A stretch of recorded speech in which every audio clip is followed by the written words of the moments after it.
ప్రభునందు దేవుని కుమారులారా కుమార్తెలారా బాగున్నారు కదా. సో ఈరోజు దేవుడు మనతో ప్రత్యేకించి సమృద్ధిని గురించి మాట్లాడబోతున్నాడు. సమృద్ధి మన జీవితాల్లోకి ఎలా వస్తుంది, సమృద్ధిని మనం ఎలా పొందుకోగలం. సో ప్రతి ఒక్కరు కూడా సమృద్ధి అయినటువంటి, కొరత లేనటువంటి మంచి జీవితాన్ని జీవించాలని ఆశిస్తారు. కానీ బైబిల్ చెప్తుంది సమృద్ధి అనేది ఎవరి దగ్గర ఉంది అని అంటే అది ప్రభు దగ్గర ఉంది. సామెతల గ్రంథంలో ఈ మాట చెప్తాడు. 8వ అధ్యాయం 18వ వచనంలో ఐశ్వర్యము కలిమి నా యొద్దనున్నవి అని అంటాడు. ఏమున్నాయట? ఐశ్వర్యము కలిమి నా యొద్ద ఉన్నవి అని అంటాడు. ఆయన దగ్గర ఉన్నాయి. ఎవరి దగ్గర? ఐశ్వర్యము కలిమి ఎక్కడున్నాయి? ఆయన దగ్గర ఉన్నాయి. అంతేకాదు ఘనత, నిన్ను ఘనపరచాలి, నువ్వు గొప్పోడిగా భూలోకంలో చలామణి కావాలన్నా ఆ ఘనత ఆయన దగ్గరే ఉంది. అవునా? మరి నీతి ఆయన దగ్గరే ఉంది. ఇవన్నీ కూడా ఆయన దగ్గర ఉన్నాయి. సరే, చాలామంది అనుకుంటారు దేవుణ్ణి నమ్ముకున్న తర్వాత ఏదో సాధారణమైన జీవితం జీవించి లోకాన్ని విడిచి వెళ్ళిపోవడమే, ఇది మనం శాశ్వతమైంది కాదు, ఇక్కడ అబ్రహాం గుడారాల్లో నివసించాడు అని చెప్పి ఇలా రకరకాలుగా అనుకుంటాం. ఇంకెవరి గురించి చెప్పుకుంటామనంటే లాజరు బేదోడు మరి తండ్రి రమ్మున ఆనుకోవడానికి, ఆయన అబ్రహాం రమ్మున ఆనుకోబడ్డానికి దూత చేత కొనిపోబడ్డాడు. అటువంటి జీవితం జీవించి పరలోకి వెళ్ళాలని అనుకుంటాం. మంచిది, పరలోకి వెళ్ళడం మంచిదే. కానీ అలాంటి జీవితం జీవించి పరలోకి వెళ్ళాలనుకోవడం మన అవివేకం. సో వివేకి ఏం చేస్తాడంటే సరైన స్థితిని ఎన్నుకుంటాడు. సో అబ్రహాం ధనవంతుడే, ఇస్సాకు ధనవంతుడే, యాకోబు ధనవంతుడే, వీళ్ళందరూ కూడా ధనవంతులే. బైబిల్లో ఉన్నవాళ్ళు అందరూ కూడా ధనవంతులే, దరిద్రులు ఎవరు లేరు. యేసుప్రభు వారు అన్నారు, నా దారిద్ర్యం వల్ల, అంటే మీరు ధనవంతులు కావాలని ఆయన కోరుకుంటా ఉన్నాడు. అవునా? అయితే ప్రియులారా గమనించండి, ఐశ్వర్యము, ఒకరికి ఐశ్వర్యం ఉండడంలో తప్పులేదు, ఒకరికి గొప్ప పేరు ఉండడంలో తప్పులేదు, ఒక దైవజనుడు ప్రధానమంత్రి అని అనిపించుకోవడంలో, సీఎం అనిపించుకోవడంలో తప్పులేదు. సో దానియేలు కూడా రాజ్యంలో కొంత భాగం మీద అధికారిగా, ప్రభువుగా ఉండడానికి మరి నియమించబడ్డాడు రాజు చేత. సో దేవుని బిడ్డలు ఉన్నతమైన స్థితిలో ఉండాలని దేవుడు ఆశిస్తున్నాడు. ప్రియులారా గమనించండి, ఐశ్వర్యవంతులుగా ఉండాలి అని దేవుడు ఇష్టపడుతున్నాడు, ఘనత కలిగి ఉండాలని దేవుడు ఇష్టపడుతున్నాడు, కలిమి అంటే ఏది తక్కువ లేకుండా సమృద్ధిలో ఉండాలని దేవుడు ఇష్టపడుతున్నాడు, తన బిడ్డలు పరిశుద్ధులుగా నీతిమంతులుగా ఉండాలని దేవుడు ఇష్టపడుతున్నాడు. అయితే పరలోకంలో ఐశ్వర్యం అవసరం లేదు, పరలోకంలో ఘనత అవసరం లేదు, పరలోకంలో కలిమి అవసరం లేదు. ఇవన్నీ కావాల్సింది భూమి మీదే. పరలోకంలో అంతా సమృద్ధి, అందరూ సమానమే పరలోకంలో. అవునా? సో ఆరోగ్యం కావాల్సింది భూమి మీదే, ఆరోగ్యం కావాల్సింది పరలోకంలో కాదు. పరలోకంలో ఎప్పుడు ఆరోగ్యమే, ఎప్పుడు సమృద్ధే, ఎప్పుడు ఐశ్వర్యవంతులమే. ఏది తక్కువ లేనిది పరలోకం, అక్కడ అవసరం లేదు. అందుకే దేవుడు తను నమ్మినటువంటి బిడ్డలకు ఐశ్వర్యాన్ని, ఘనతని, కలిమిని, నీతిని, వీటన్నిటినీ భూమి మీద ఇచ్చి గొప్పోడుగా చేసి ఆయన రాజ్యానికి తీసుకెళ్లాలని ఆయన ఆశపడుతున్నాడు. అందుకంటాడు, రాజులు ఈ లోకం యొక్క మహిమను నీ దగ్గరికి తీసుకొస్తారని చెప్పి. రాజులు మహిమను తీసుకొని వస్తారు. అవును, మనం రాజులం, రాజులైన యాజక సమూహం. మనం దరిద్రులుగా పరలోకం వెళ్ళడం కాదు, ధనవంతులుగా వెళ్ళాలి. ఎలా ధనవంతులుగా వెళ్ళాలంటే పరలోకంలో మన ధనాన్ని కూర్చుకొని వెళ్ళాలి. ఇప్పుడున్నటువంటి దైవ సేవకులు చాలామంది ఒక నెలకొచ్చి కోట్లు ఖర్చు పెట్టి ప్రజలకి భోజనం పెట్టడం, వారికి బాగు చేయించటం, వారికి సువార్త ప్రకటించటం, వారిని పోషించటం, చాలామందిని చదివించడం, రకరకాలుగా చేస్తున్నారు. కోట్లు ఖర్చు పెట్టి మరి టీవీ ప్రోగ్రామ్స్ ఇస్తున్నారు, కోట్లు ఖర్చు పెట్టి మీటింగ్స్ పెడుతున్నారు. సో దేవుడు వాళ్ళకి కోట్లు ఇస్తున్నాడు, చేస్తున్నారు కాబట్టి. సో నువ్వు చేయగలిగితే నీకు కూడా దేవుడు కోట్ల ఆస్తులు ఇస్తాడు. ఆయన తన బిడ్డలు సమృద్ధిగా గొప్ప స్థితిలో ఉండాలని కోరుకుంటూ ఉన్నాడు. ప్రియ దేవుని బిడ్డలారా గమనించండి, ఆయనకు తగిన జీవితం మనం జీవించాలని ఆయన ఇష్టపడుతూ ఉన్నాడు. అయితే ప్రియులారా గమనించండి, అయితే భూమి మీద ఇవి మనకు అవసరం కాబట్టి దేవుడు వాటినన్నింటినీ కలిగి భూమి మీద ఉన్న తన బిడ్డలను గొప్పోళ్ళను చేయాలని ఆశపడుతున్నాడు. తన బిడ్డలు గొప్పోళ్ళుగా ఉండి క్రైస్తవులంటే ఇంత దరిద్రులురా అని అనుకోకూడదు. క్రైస్తవులు అంటే ఒక ఐశ్వర్యవంతులు, ఘనత కలిగిన వాళ్ళు, కలిమి కలిగిన వాళ్ళు, లేమిడి కలిగిన వాళ్ళు కాదు. అవునా? కాబట్టి ఆయన ఏమన్నాడంటే కీర్తన గ్రంథంలో ఏమంటాడు తెలుసా?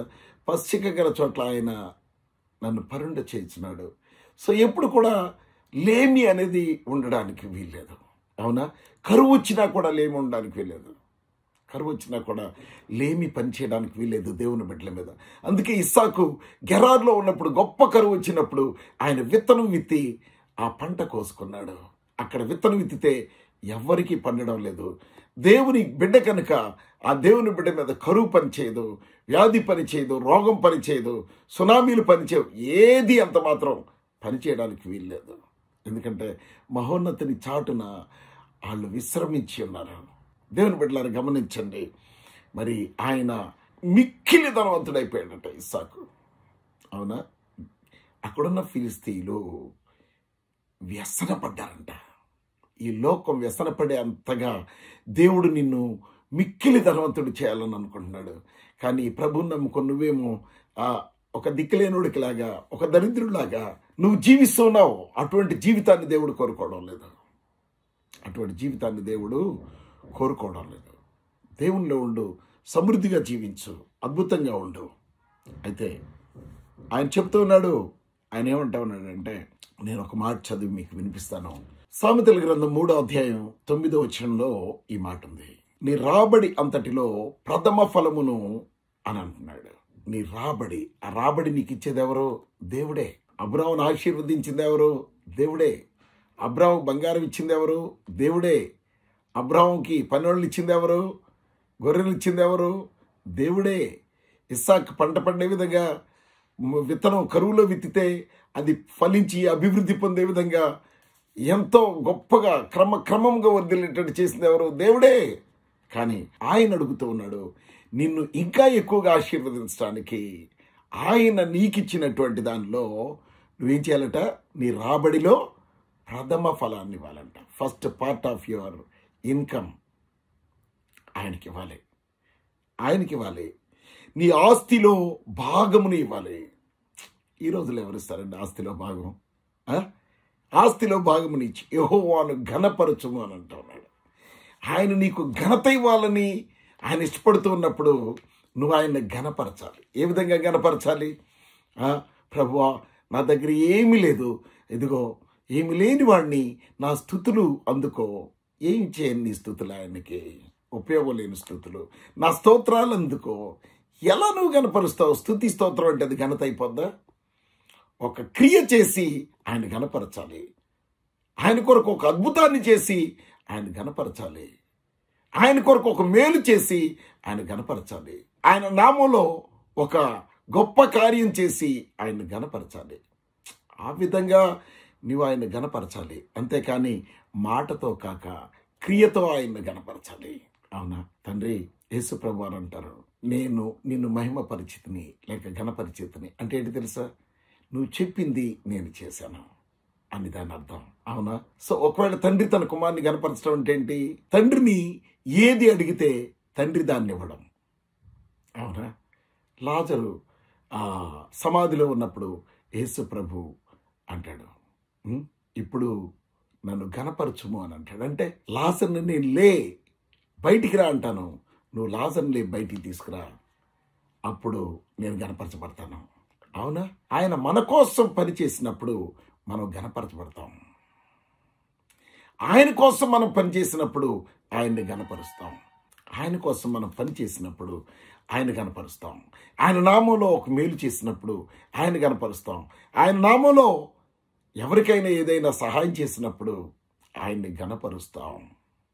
ప్రియ దేవుని బిడ్డలారా గమనించండి, ఆయన్ని ఘనపరుస్తాం. ఇది కష్టంగా ఉంది ఈ మాట. అయితే ఆయన అంటున్నాడు, నీ ఆస్తిలో భాగమును ఇచ్చి ఆయనను ఘనపరచుము అని అంటా ఉన్నాడు. నువ్వు ఒక కార్యం ఆయన పక్షాన చేయడం వల్ల నువ్వు కనపరచబడతావు. ఆయన పక్షాన నువ్వు ఒక కార్యాన్ని చేసి ఆయన్ని ఘనపరచాలి. అప్పుడు ఏం చేస్తాడంట? నీ కొట్లలో ధాన్యాన్ని ఇస్తాడంట, సమృద్ధి జీవితాన్ని ఇస్తాడంట. నీకు ఇక ఎక్కడ ఏది కూడా తక్కువ అనేది ఉండదు. అయ్యో పాపం సైకిల్ మీద వెళ్తున్నాడు. నో నో నో నో, నువ్వు సైకిల్ మీద వెళ్ళాల్సిన పని లేదు. ఆయన తిండి లేదు, ఓ నువ్వు తిండితో బాధపడాల్సిన అవసరం లేదు. ఎంత గొప్ప దేవుడు అంటే, నువ్వు ఆయన కోసం జీవిస్తే, నువ్వు నిద్రపోతూ ఉంటే అయ్యో నా బిడ్డ అన్నం తినలేదే అని చెప్పి ఒక దూతను పంపి దూత చేత ఆహారాన్ని మరి అతనికి సిద్ధపరిచేటువంటి దేవుడు మన దేవుడు. ఏలియా చూడండి, ఎలీషా చూడండి, ఆ ప్రవక్త ఆ చెట్టు కింద పడుకొని నిద్రపోతూ ఉంటే తన కోసం ఒక గొప్ప కార్యాన్ని జరిగించి ఈయనే నిజమైన దేవుడని నిరూపించి మరి ఆయన వచ్చి కెరీతు వాగు దగ్గర చెట్టు కింద పడుకొని నిద్రపోతుంటే దేవదూత వచ్చి ఆహారాన్ని సిద్ధపరుస్తాడు. నీకోసం చేయడా? ఆయన కోసం నువ్వు నిజంగా జీవిస్తే దూతలను పంపి నిన్ను పోషిస్తాడు, కాకులను పంపి నిన్ను పోషిస్తాడు. అద్భుతమైన దేవుడు. అప్పుడు నీ కొట్లలో ధాన్యము ఎలా ఉంటుందంట? సమృద్ధిగా ఉంటుంది అని అంటాడు. ధాన్యం సమృద్ధిగా కావాలని ఇష్టపడుతున్నావా? కలిమి సమృద్ధి ఉండాలని ఇష్టపడుతున్నావా? ఐశ్వర్యం కావలసినంత ఐశ్వర్యవంతుడు పోవాలని ఇష్టపడుతున్నావా?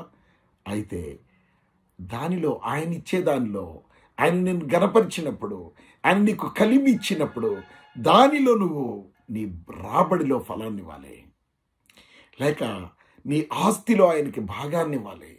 ఇచ్చినప్పుడు ఆయన ఏం చేస్తాడు? నీ ఆస్తిలో భాగాన్ని ఇచ్చినప్పుడు ఆయన నీకు సమృద్ధిని ఇస్తాడు. సో మనం ఇవ్వకే కోల్పోతాం. ఎందుకు ఇలా జరుగుతుంది అంటే, ఆయనకి ఇవ్వకపోతే సమృద్ధి ఇవ్వడా? ఇస్తాడు. సో యేసు ప్రభు వారు 5 రొట్టెలు 2 చేపలు తీసుకొని వాటిని ఏం చేశాడు? స్తోత్రం చెల్లించి ఆశీర్వదించాడు. 5 రొట్టెలు 2 చేపల్ని స్తోత్రం చెల్లించి ఆయన ఆశీర్వదించాడు. ఆశీర్వదించినప్పుడు ఆయన ఏం చేశాడంట? ఆ భాగాన్ని మనం చదువుకుందాం. మార్క్స్ వార్త 8వ అధ్యాయం 16వ వచనం. వీళ్ళేమనుకుంటున్నారంటే శిష్యులు, వారు తమ యొద్ద రొట్టెలు లేవే అని తమలో తాము ఆలోచించుకొనిరి అన్నాడు. తమ యొద్ద రొట్టెలు లేవే అని తమలో తాము ఆలోచించుకొనిరి. అప్పుడు ప్రక్కనే ఉన్నటువంటి యేసు ప్రభుకి వాళ్ళ ఆలోచనలు, హృదయంలో ఉన్న ఆలోచనలు అర్థమైపోయినాయి. ఏమని అర్థమైనాయి? యేసు అది ఎరిగి ఏమి ఎరిగాడు? వాళ్ళ హృదయంలో ఉన్నదాన్ని యేసు ప్రభు తెలుసుకున్నాడు. వాళ్ళ హృదయంలో ఉన్నటువంటి ఆ కంటెంట్ని ఆయన అర్థం చేసుకున్నాడు. సో ఆయన హృదయ రహస్యములు ఎరిగిన దేవుడు. నీ హృదయంలో దేవునికి ఎంత స్థానాన్ని ఇస్తున్నావో, నీ ఆస్తిలో ఎంత భాగాన్ని ఇస్తున్నావో, నీ సమృద్ధి, నీ రాబడిలో ఎంత ఆయనకు ఫలాన్ని ఇస్తున్నావో, అదంతా ఎరిగిన దేవుడు. నీ హృదయాన్ని ఎరిగిన దేవుడు. నువ్వు ధారాళంగా ఇస్తే ఆయన ధారాళంగా ఇస్తాడు. ఎందుకో తెలుసా? నీ ధారాళమైన మనసుని ఆయన ఆశీర్వదిస్తాడు. నువ్వు ఇచ్చిన దాన్ని ఆశీర్వదిస్తాడు. అక్కడ ఒక మాట చదువుకుందాం. రోమాపత్రిక 11:16లో ఒక మాట ఉంది. ముద్దలో మొదటి పిడికెడు పరిశుద్ధమైనదైతే ముద్ద అంతయు పరిశుద్ధమైనది అవుతుంది అని అన్నాడు. అవునా? నీకు వచ్చిన జీతంలో లేక నీ ఆల్ ఇన్కమ్స్లో వచ్చినటువంటి దానిలో నుంచి నువ్వు దేవుని చేతికి కొంత ఇచ్చావనుకో, దేవుడు దాన్ని ఏం చేస్తాడు? ఆశీర్వదిస్తాడు. ఆ పిల్లవాడి దగ్గర ఉన్న రొట్టెలు ఆ పిల్లవాడు ఇచ్చినప్పుడు ఏం జరిగిందట? వాటిని ఆశీర్వదించాడంట. ఆశీర్వదించాడు. ఆశీర్వదిస్తే మిగిలింది ఏమవుతుందంట? ముద్ద అంతయు ఆశీర్వదించబడుతుంది. నువ్వు ఆయన చేతికి కొంత ఇస్తే, దాన్ని ఆయన ఆశీర్వదిస్తే, నువ్వు ఆ మొత్తం ఆశీర్వాదానికి కారణమైపోద్ది అన్నమాట. ఆ మొత్తం అంతా కూడా ఆశీర్వదించబడుతుంది. అందుకు ఆయన చేతికి ఇవ్వాలి. ఆయన చేతికి నువ్వు కొంత ఇచ్చినప్పుడు దాన్ని ఆశీర్వదిస్తే మిగిలింది కూడా ముద్దంతయు, ముద్దలో కొంత ఒక పిడికెడు నువ్వు ఆయన చేతికి ఇస్తే ఆయన దాన్ని ఆశీర్వదిస్తాడు. అప్పుడు ముద్దంతా ఆశీర్వదించబడుతుంది. అందుకనే ఏమంటాడు తెలుసా? ఆ ప్రవక్త పట్టణానికి వెళ్తాడు. ఎక్కడికి? సారేపతు గ్రామానికి వెళ్తాడు. వెళ్ళినప్పుడు జరిగిన అద్భుతం ఏంటి? ఆమెని ఒక రొట్టె అడుగుతాడు. ఆ రొట్టె అడిగినప్పుడు ఆమె ఆ రొట్టె ఇచ్చింది. మొదటిగా నాకు ఒక అప్పం తీసుకురమ్మంటాడు. మొదటిగా రొట్టె ఆయనకి ఇవ్వాలి. ఎందుకంటే తర్వాతదంతా నీకోసం ఆయన ఆశీర్వదిస్తాడు. నువ్వు మొదటిగా ఆ పిండిలో కొంత తీసి ఒక రొట్టె చేస్తే ఆ పిండి అంతా ఆశీర్వదించబడుతుంది. ఇక నువ్వు తీస్తూ ఉంటే పిండి అది వస్తానే ఉంటుంది అన్నమాట. హల్లెలూయా. ఒక రొట్టె చేయడానికి పిడికెడు పిండి తీసి ఒక రొట్టె చేసినప్పుడు రెండో రొట్టె చేయడానికి ఆమె చేయి పెడితే ఏమైంది? ముందు ఎంత పిండి తీయబడిందో అంత పిండి రెస్టోర్ అవుతుంది దానిలో తిరిగి ఎక్స్టెన్షన్ మెథడ్ అనమాట. రెస్టోర్ అవుతుంది. రెస్టోరేషన్ అంటే నువ్వు నష్టపోవు. నువ్వు ఇవ్వడం ద్వారా ఏమవుతావు? అక్షయ పాత్రగా మారిపోతావు. నీకున్నది అక్షయ పాత్రలాగా మారిపోతూ ఉంటుంది. ఇక ఆమె ఆ రోజు తిని చనిపోదాం అనుకున్నటువంటి ఆ ఆహారం ఆ రోజు అయిపోయింది. నెక్స్ట్ రోజు తీసుకుంటానే ఉంది. అది రెస్టోర్ అవుతానే ఉంది. రెప్లనిష్ అవుతూనే ఉంది. ఎంత తీస్తే అంత సమృద్ధి దానిలోకి మళ్ళీ వెళ్తుంది. ఎంత పిండి తీస్తే అంత పిండి దానిలోకి యాడ్ అయిపోతుంది, పెరుగుతుంది. ఎంత నూనె తీస్తే అంత నూనె దానిలోకి రెస్టోర్ అవుతుంది. So this is a way of the blessings of God in your life. అందుకనే ఆయన అడిగేది ఏంటంటే ఆయనకి లేక కాదు. ఆయన అంటాడు, ఈ పర్వతాల మీద ఉన్నటువంటి సంపద అంతా నాదే, ఈ పర్వతాల్లో ఉన్నటువంటి మెటల్ గన్లు నావే, ఆ మేకలు నావే, ఆ పశువులు నావే, అన్నీ నావే మీకు ఇచ్చాను. వాటిని తిరిగి కొంచెం ఇవ్వడానికి, మీ ఆశీర్వాదం పొందుకోవడానికి మీకు బాధ ఏంటి? ప్రియులారా గమనించండి. So as she give it was blessed. అది ఆశీర్వదించడానికి దేవుడు నిన్ను అడుగుతున్నాడు, కానీ నిన్ను నష్టపరచడానికి అడగడం లేదు. నీకు ఈఎంఐ కట్టుకోవడానికి తక్కువ కావడానికి అడగడం లేదు ఆయన. నీకు ఆ హాస్పిటల్ వెళ్ళడానికి ఆ మెడిసిన్ తక్కువ కావడానికి అడగడం లేదు. ఇస్తే హాస్పిటల్కి వెళ్ళే ఇబ్బంది లేకుండా చేస్తాడు. ఇస్తే నిన్ను ఆరోగ్యంతో నింపుతాడు. చూడండి, ఆయన ఏమంటాడంటే యెహెజ్కేలు గ్రంథంలో, నరపుత్రుడా, ఈ ఎండిన ఎముకలు తిరిగి ఏమంటాడు? బ్రతుకగలవా అంటాడు. నరపుత్రుడా, ఎండిన ఎముకలు తిరిగి బ్రతుకగలవా? అవి కేవలము ఎండిపోయినాయి అని అంటాడు. అవి కేవలము ఎండిపోయినాయి. మరి ఎండిపోయినాయి. దేవుడు చెప్పే మాట చూడండి, చాలా అద్భుతం. అంటే ఒకవేళ మనిషి ఏమనుకుంటాడంటే పై రూపాన్ని చూస్తాడు. అంటే ఒక ఎముక ఎండిపోయింది అని అంటే దీనిలో ఇంకా పచ్చి ఉంది కదా అని అంటాడు, పచ్చిగా ఉంది కదా అని అంటాడు. అందుకని దేవుడు అంటా ఉన్నాడు యెహెజ్కేలుతో, నరపుత్రుడా, ఎండిన ఈ ఎముకలు తిరిగి బ్రతకగలవా? ప్రభువా, అది నీకే తెలుసు. అయితే ప్రవచించు. ఏమని ప్రవచించు? ఎండిన ఎముకలారా ప్రవచించు, వాటితో మాట్లాడు. ఆయన నోటి మాట. ఎవరు మాట్లాడాలి? ఎవరు? దేవుని మాటని ఎవరు మాట్లాడాలి? ప్రవక్త ద్వారా మాట్లాడాలి. ప్రవక్త నోటి ద్వారా దేవుని మాటను మాట్లాడతాడు. ఒక దైవజనుని ద్వారా దేవుని మాట మాట్లాడతాడు. ఒక విశ్వాసి ద్వారా దేవుని మాట మాట్లాడతాడు. ఆయన వాయిస్ వినిపిస్తాడు. ఆ విశ్వాస నోట్లో నుంచి, లేక ఆ పాస్టర్ గారి నోట్లో నుంచి, ఆ సువార్థికుని నోట్లో నుంచి, లేక ఆ దైవజనుని నోట్లో నుంచి వచ్చిన మాట ఏం చేస్తాడు? దేవుడు తన మాటగా దాన్ని ఆశీర్వదిస్తాడు. అయితే ఆ మాట చెప్పినప్పుడు మరి ఎండిన ఎముకలు అవి కేవలం ఎండిపోయినాయి అని అంటాడు. కేవలము ఎండిపోయినాయి.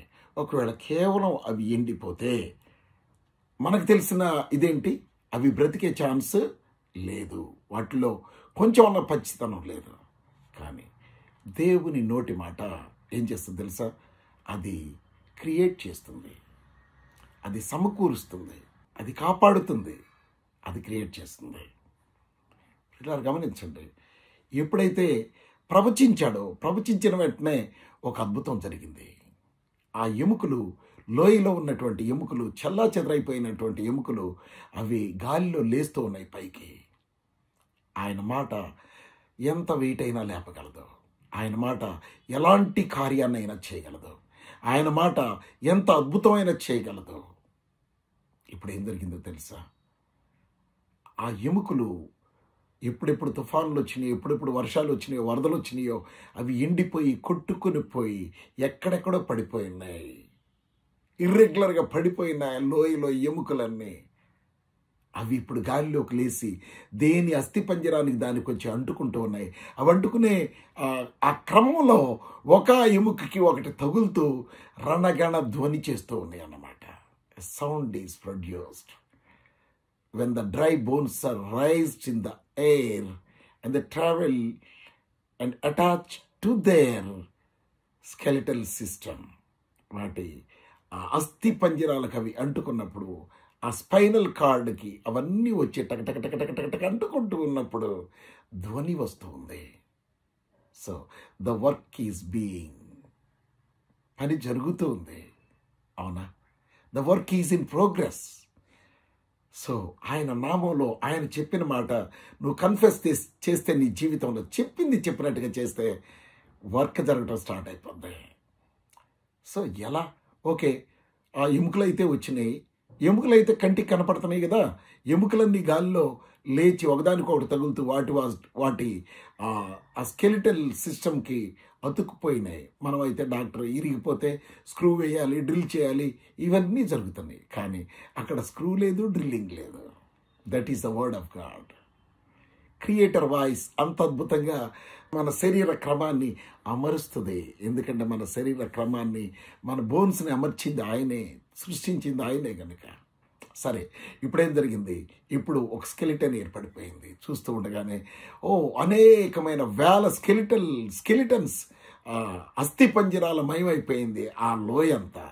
ఇప్పుడు మళ్ళీ నరపుత్రుడితో మాట్లాడుతున్నాడు. దాని మీద మాంసము, శరీరము, రక్తం వచ్చినట్లు ప్రవచించు అన్నాడు. అంటే ప్రవక్త ప్రవచిస్తూ ఉన్నాడు. ఏమండి, ప్రవచించి చూస్తూ ఉంటే ఆయనకి ఇప్పుడు ఏం ఎక్స్పీరియన్స్ వచ్చింది? దేవుని మాట పలికితే అక్కడ పని జరుగుతుంది. ఎముకలు వేసినాయి కనుక ఈ రక్తం ఎక్కడి నుంచి వస్తుంది, ఈ మాంసం ఎక్కడి నుంచి వస్తుంది, గుండెలు ఎక్కడి నుంచి వస్తాయి, ఒక్కొక్క అస్థి పంజరానికి కళ్ళు ఎక్కడి నుంచి వస్తాయి, ఐబాల్స్, రెటీనాలు, చెవులు, అవునా, ముక్కు ఎక్కడి నుంచి వస్తుంది, నోరు ఎక్కడి నుంచి వస్తుంది, పోయిన ఈ మీసాలు ఎక్కడి నుంచి వస్తాయి, అవునా, ఇవన్నీ ఎక్కడి నుంచి వస్తాయి? నువ్వు ప్రవచించు. ఆయన మాట ఏంటది? నిత్య జీవము. ఆయన మాట సత్యము. ఆయన మాట సృష్టిస్తుంది. కలుగుగాక అని ఆదికాండ గ్రంథంలో దేవుడు సృష్టిని కలుగుగాక అని అంటే అది క్రియేట్ అవుతుంది. That comes in to formation. Hebrew పత్రిక 11వ అధ్యాయంలో ఆయన చెప్తున్నాడు, విశ్వాసం అనేది నిరీక్షించబడే వాటి యొక్క నిజస్వరూపము, లేనివి ఉన్నవనుటకు రుజువు ఏంటి అని అంటే నువ్వు నమ్మే వాక్యం. నువ్వు వాక్యాన్ని విని ఎంతగా దాన్ని నమ్ముతున్నావో, వాక్యం అనేది ఏంటి? It is the producer, it is the creator. ఇప్పుడు మనం స్విచ్ చేయగానే లైట్ వస్తుంది. ఎక్కడి నుంచి వస్తుంది? మనకు కనపడుతున్న లైటే, కానీ జనరేటర్ దాన్ని ప్రొడ్యూస్ చేస్తుంది. ఈ లైట్ వెలగడానికి కరెంట్ ఎక్కడి నుంచి వస్తుంది? జనరేటర్ నుంచి వస్తుంది. లైట్ ఏమో మన కంటికి కనపడుతుంది, జనరేటర్లో ప్రొడక్షన్ అయ్యేటువంటి పవర్ మన కంటికి కనపడటం లేదు. వైర్లో నుంచి ప్రవహించేటువంటి ఆ విద్యుత్తు, ఆ కరెంట్ మనకి కనపడటం లేదు. సో కనబడని ఆ మాట కనబడే పదార్థాలని క్రియేట్ చేస్తుంది. అవునా? It can create the invisible material is converted into visible material. అవునా? ఆయన చూస్తూ ఉండగానే ప్రవచించి గాలిలో ఎన్నో లక్షల గుండెలు తయారైపోతూ ఉన్నాయి. గాలిలోనే. ఆహా, ఆయన బాహుళ్యము, ఆయన పనితనం ఎంత గొప్పది. ఆయన మాట ఇప్పుడేంటి? జనరేటర్. అవునా? It is the real. So it produces the image. ఏం ప్రొడ్యూస్ చేస్తుంది? ఆ పలికిన మాట దేనిలోకి వస్తుంది? మన విజిబిలిటీలోకి వస్తుంది.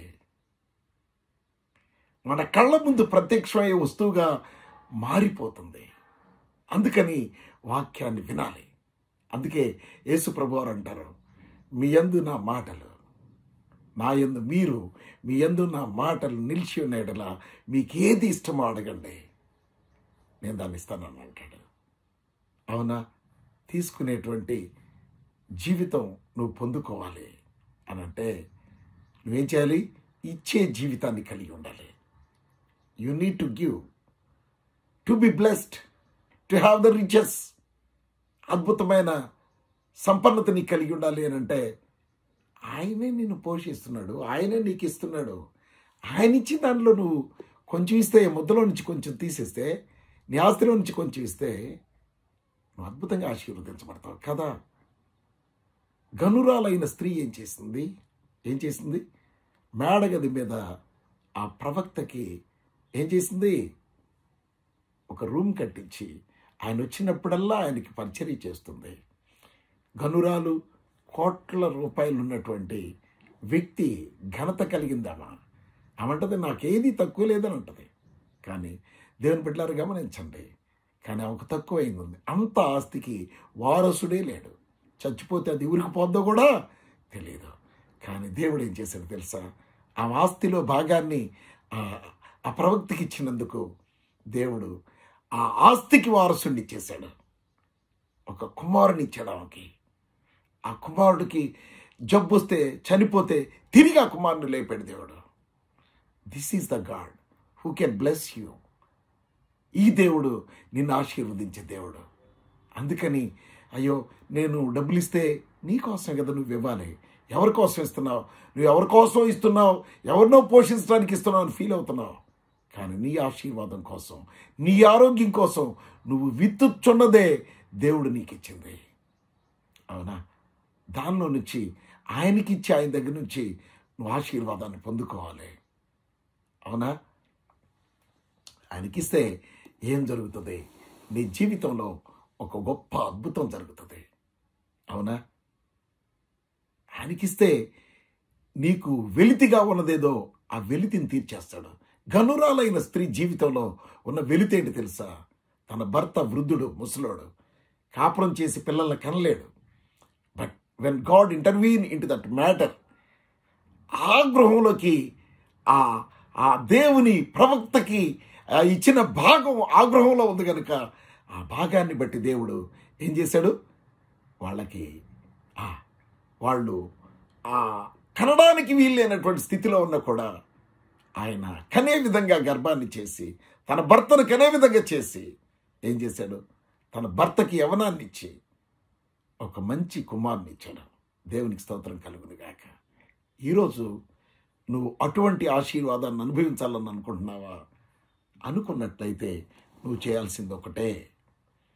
సామెతల గ్రంథం 3వ అధ్యాయం 9వ వచనం నువ్వు నెరవేర్చు. నీ రాబడి అంతట్లో ప్రథమ ఫలమును, నీ ఆస్తిలో భాగమును ఇచ్చే యెహోవాను ఘనపరచుము. అప్పుడు నీ కొట్లలో ధాన్యము సమృద్ధిగా ఉండును, నీ గానుగలో నుండి క్రొత్త ద్రాక్షారసము పొర్లి పారును. సమృద్ధి. అవునా? అమ్ముకో. ఎంత ద్రాక్షారసం కావాలో తిని తర్వాత తాగేసి తర్వాత అమ్ముకో. నువ్వు ఎంత అమ్ముకుంటావు అమ్ముకో. బీ రిచ్, గొప్పడు అయిపో. అదే దేవుడు కోరుకుంటూ ఉన్నాడు. ఆ స్థితిలోకి నువ్వు ఎదగాలని దేవుడు ఇష్టపడుతున్నాడు. దేవుడు తన కృపలో నిన్ను సమృద్ధితో నింపి ఆశీర్వదించుగాక. ఆమేన్. God bless you.